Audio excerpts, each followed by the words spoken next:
কখনো ঝিরিঝিরি কখনো ভারী। চলতি বর্ষা মৌসুমে ঢাকা সহ দেশের বিভিন্ন এলাকায় রেকর্ড পরিমাণ বৃষ্টিপাত হয়েছে।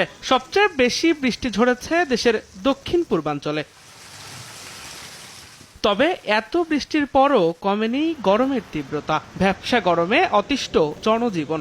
কয়েকদিন যে বৃষ্টিটা হলো সেই তুলনায় আবহাওয়া ঠান্ডা হওয়ার কথা ছিল, কিন্তু গরম কমতেছে না। বৃষ্টি হচ্ছে, এর পরক্ষণেই অতিরিক্ত তাপমাত্রা আরো বাড়তেছে। বৃষ্টি বেশি হওয়ার পরেও ঠান্ডা পড়ছে না। স্বাভাবিকভাবে বৃষ্টি হলে যেটা আমরা অনুভব করি, একটু ওয়েদারটা কুল, মানে ঠান্ডা ঠান্ডা ওয়েদার, বাট এখন যেটা দেখতেছি তাপমাত্রাটা দ্বিগুণ।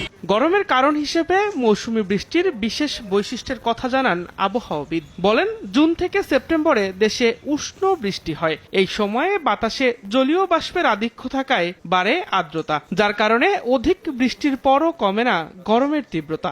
বর্তমানে জলীয়বাষ্পের পরিমাণ প্রায় 85% উপরে রয়েছে সারা বাংলাদেশে। বাতাসে জলীয়বাষ্প থাকার কারণে গরমের অনুভূতির তীব্রতা বৃদ্ধি পায়। জলীয়বাষ্প নিঃসরণের মাধ্যমে ঠান্ডা হওয়ার প্রক্রিয়া বাধাগ্রস্ত হওয়ার কারণে আমরা শরীরকে তেমন ঠান্ডা করতে পারি না।